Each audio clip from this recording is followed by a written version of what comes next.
Oh, hello there, friends and family. So good to see you again today, July the 18th, 2023. Appreciate you stopping by on Mr. Tom's neighborhood. And it's early in the morning. Only me, my feathered friends, and my furry friends are up. Well, that and some folk that have to work for a living. Yeah, and I don't work anymore. I'm retired, but I still work, sometimes way too much.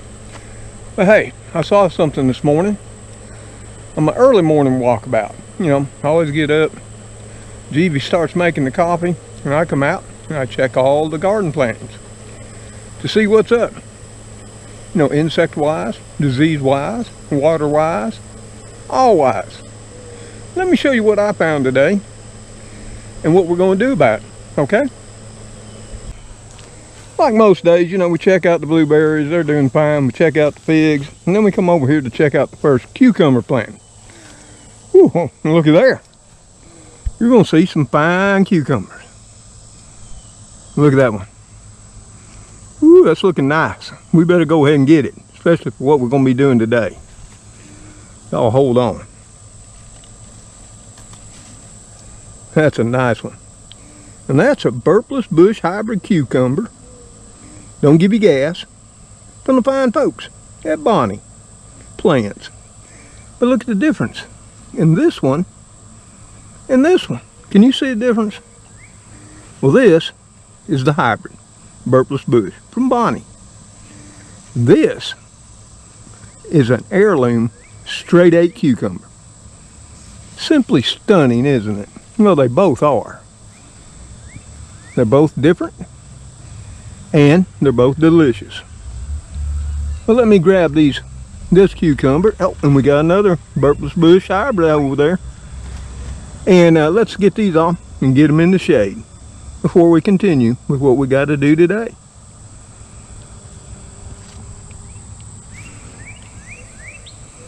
Ooh, there's going to be some good cucumber salad later. I can already tell.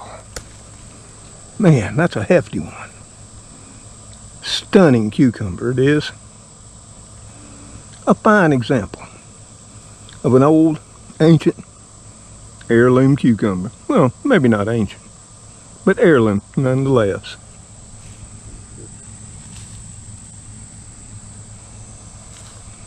Oh, we're going to have to sneak around back to get this last one. Let's be careful.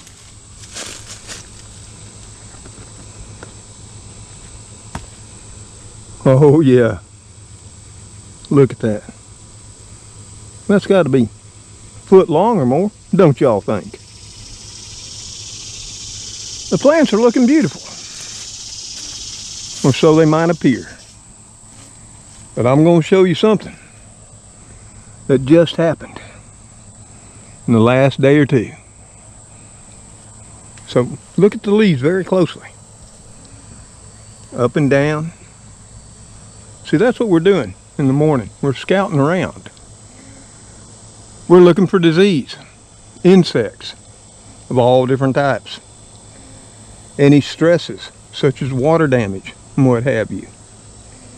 But this is the Bonnie bushless bush hybrid. Over here is a straight 8. You can tell because it climbed the highest. Well, so far the burpless bush hybrid's well on its way to catching up. But that's not what concerns me. If you look right here, this is storm damage.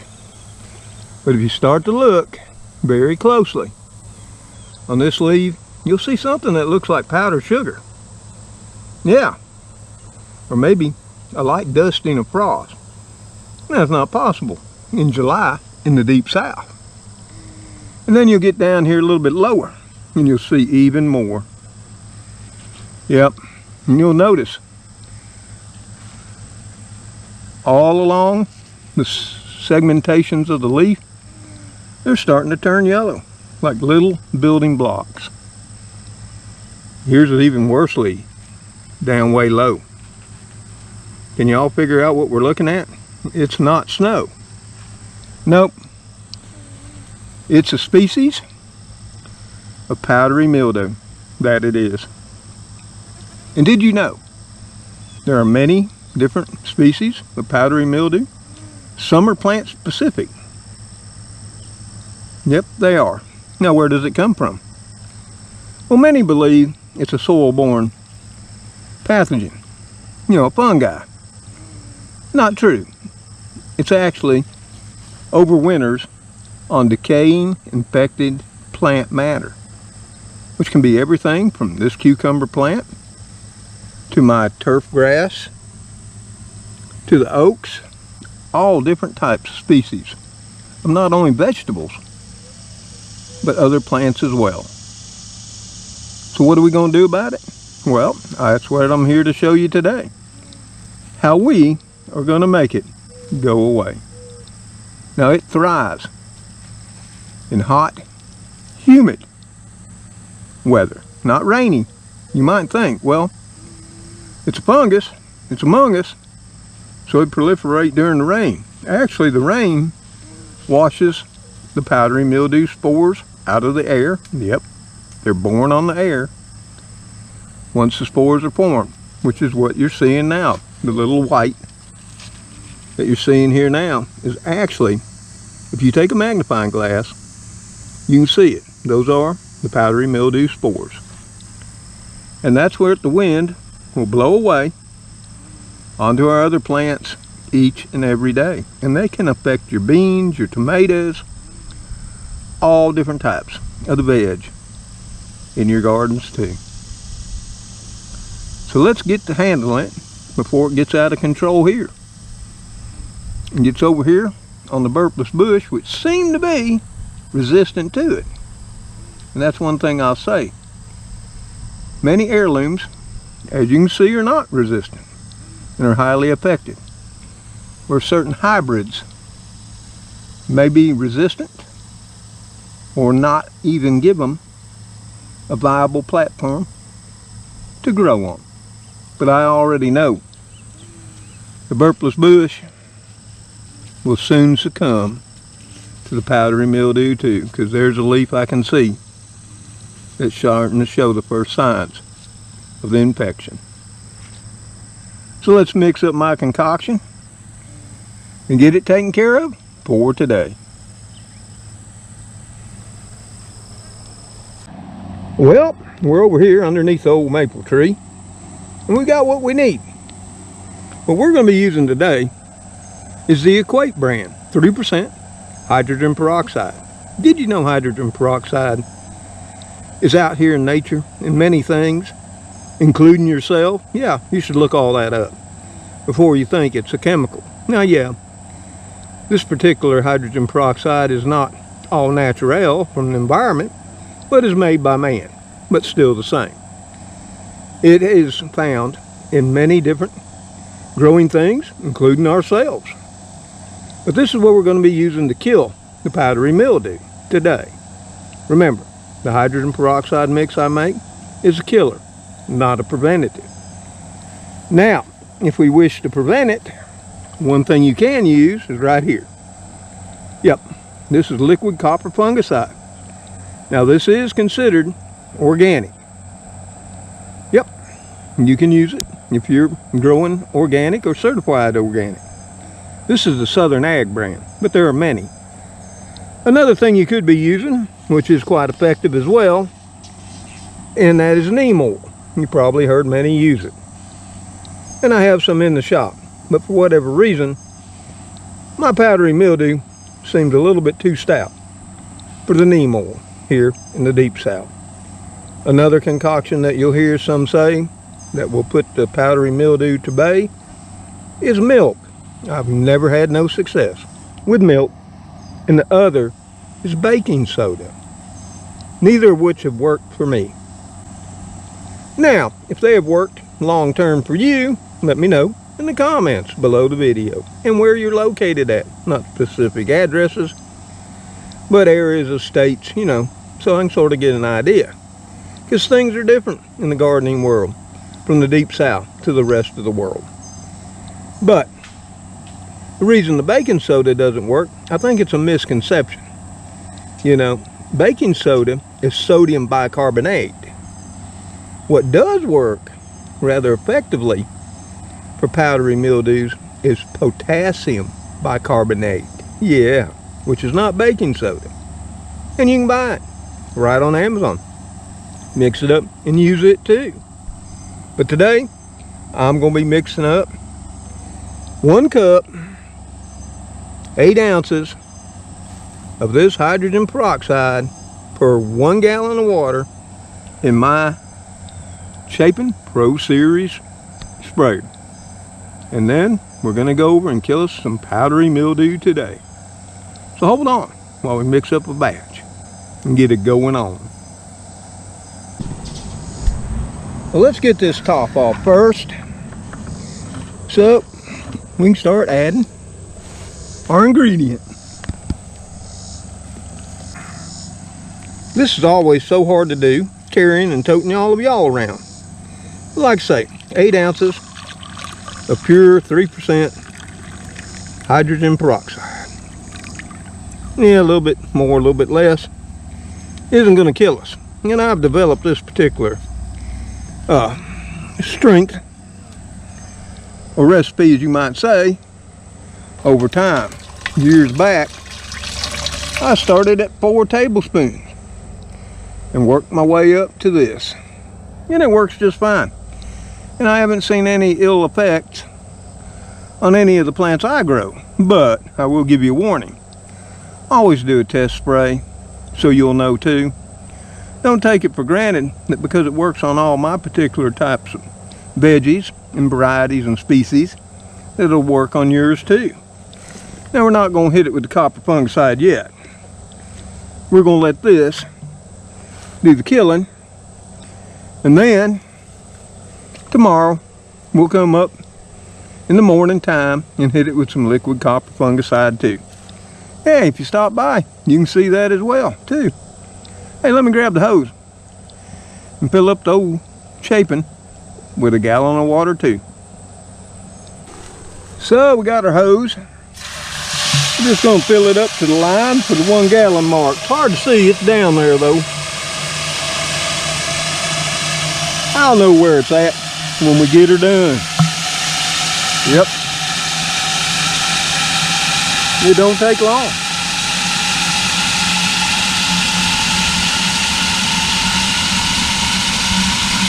That's got her. Just that easy. And then we got to stick on the pump. And this is when the work comes into place, you know. Got to start pumping to the oldies.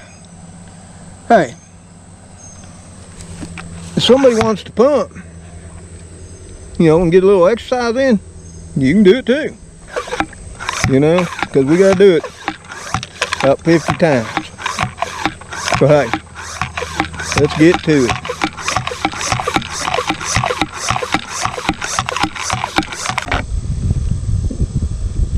Were any of you counting and keeping track? I wasn't, but it was getting hard to push in with just one hand and one little arm. So I think that'll do it for now. Let's take it over and get to spraying. This needs to be dealt with. And I know, at least for cucumbers, normally I don't spray in the sun when the sun's on the plants. But this is the early morning sun, and I've done it before, and it ain't caused me an issue. And all you got to do is wet down the leaf. And you got to do this to where all the leaves, all the stems, everything is covered with this water and hydrogen peroxide mixture. Yep. So let me get it going on, and we'll come back and talk when I'm through. I think you can get the idea of what we got to do. So y'all, we got her all sprayed up. And like I say, you got to get the top surface, the backside surface or bottom. You got to get all the stems, the blossoms, the tendrils too. Every part of the plant surface has got to see some of that spray to make sure it kills every last spore on the way. You miss one, it starts all back over again. But never fear, with the weather we got now, hot, dry, with humid nights, it'll be back on another day. And then we'll have to mix up some more spray and kill it back again if we want to have tasty, juicy cucumbers all through the season to come. But another thing to note is always spray all around your planting. The grass, your other plants, everything. Because that's where the powdery mildew hides. And where it overwinters too, is in all this leaf, debris, yeah. In fact, it actually produces a special spore towards the end of the growing season called a resting spore that nestles in fallen plant debris and leaves and weeds, and it actually rests like a big old bear throughout the winter to come back and get in our hair the next gardening season to come. And another final tip or precaution is, before you move to another area, harvesting, touching, pruning, whatever it is, make sure you wash up well.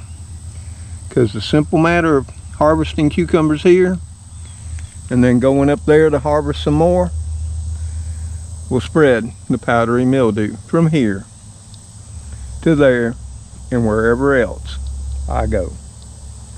So wash up before you continue on.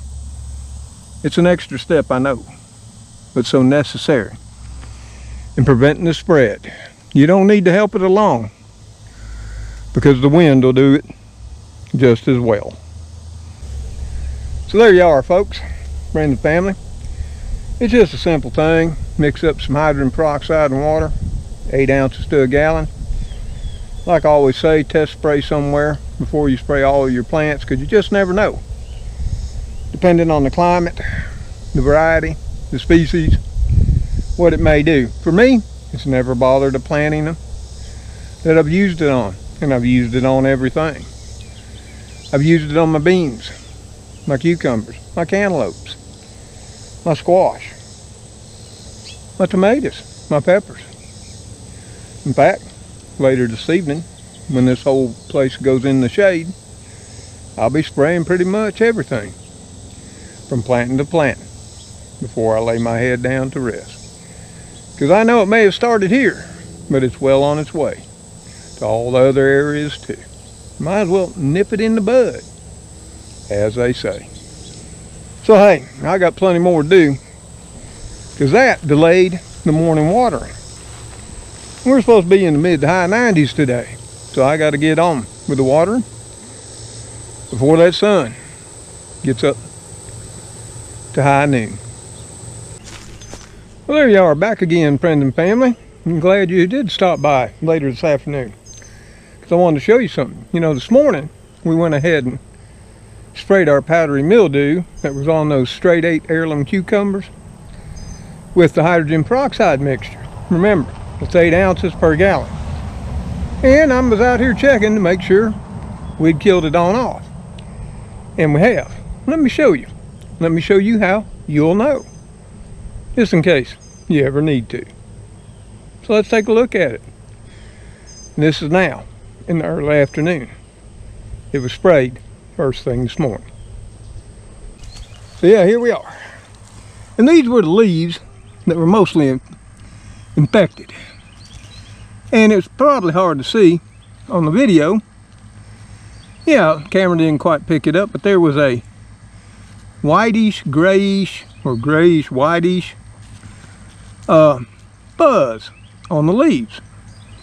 And if you wiped it, it'd wipe off on your finger. Now, this looks sort of similar, don't it? Well, once the powdery mildew infects the leaf and discolors it, it's not ever going to come back green. No. This is the way it is. In fact, these leaves will probably die. And more true, I'll probably go get my scissors, trim them off, and do away with them, so the plant looks more tidy. Yeah. See, there's nothing left on the leaf. Nothing come off on my thumb. You can see. Nope. The spores are dead and gone. You see, the force of the spray washes them off the leaves as well. In fact, some people swear by it that you can just take a water hose and wash all it away. Of course, then it's still alive. In my mind, it's going to be on the ground, waiting for the next rain to splatter it back up on your leaves. But this works for me. If you've ever used hydrogen peroxide in your gardens too, hey, let us all know in the comments below the video. Yep, the more of us that share our knowledge and experiences, the better off our community is. And I can say this, we have one fine community here on this small channel, as it is. So I just thought, before I left you, I'd show you the final outcome. And tomorrow, I'm going to hit it with some of that copper, just as a preventative, because I don't think this weather's going anywhere anytime soon. But right now, they're looking good, as well as our other cucumber plantings too. But that's for another day, when we take a walkabout, and I show all of you what we got growing on.